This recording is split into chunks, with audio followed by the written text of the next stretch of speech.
मंडळी, सध्या पितृपक्ष चालू आहे। या पितृपक्षामध्ये आपण आपल्या पूर्वजांच्या नावाने श्राद्धविधी करत असतो, त्यांच्या नावाने तर्पण करत असतो, त्यांच्या नावाने आपण श्राद्ध भोजन घालत असतो आणि श्राद्धाचे अनेक प्रकारचे मार्ग आपण त्या ठिकाणी पार पाडत असतो।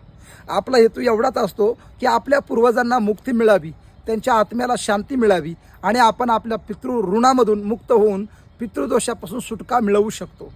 हे सगळं करण्यासाठी जर आपल्याकडे पैसा नसेल, काही आर्थिक अडचण आली असेल आणि तुम्ही काही कारणास्तव श्राद्धविधी करू शकत नाहीत, तर मंडळी, जर तुम्हाला हे करता येत नसेल तर मी तुम्हाला एक उपाय सांगणार आहे। तो उपाय जर तुम्ही केला ना तर तुमच्या पूर्वजांना मुक्ती मिळेल, त्यांच्या आत्म्याला शांती मिळेल आणि पितृ ऋणातून मुक्तता होईल, पितृदोषापासून सुटका होईल।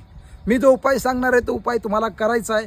व्हिडिओ पूर्ण बघायचा आहे आणि चॅनलला सबस्क्राईब करायचं आहे। मंडळी, तुम्हाला तर माहिती आहे, तुमच्या गावामध्ये एखादं तरी भगवान शंकराचं मंदिर असेल किंवा भगवान शंकराचं जर मंदिर नसेल तर तुमच्या घराच्या गच्चीवर, घराच्या त्या ठिकाणी तारसावर, घराच्या छतावर तुम्ही काय करायचं, कणकेचा दिवा म्हणजे 5 धान्याच्या पिठापासून बनवलेला दिवा त्या ठिकाणी लावायचा।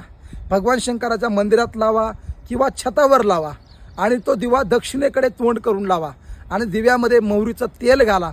या मोहरीच्या तेलाचा दिवा जर आपण लावला ना मंडळी, तर नक्कीच तुम्हाला तुमच्या पितृ ऋणामधून मुक्तता मिळेल आणि तुम्ही पितृदोषापासून कायमची सुटका मिळू शकाल।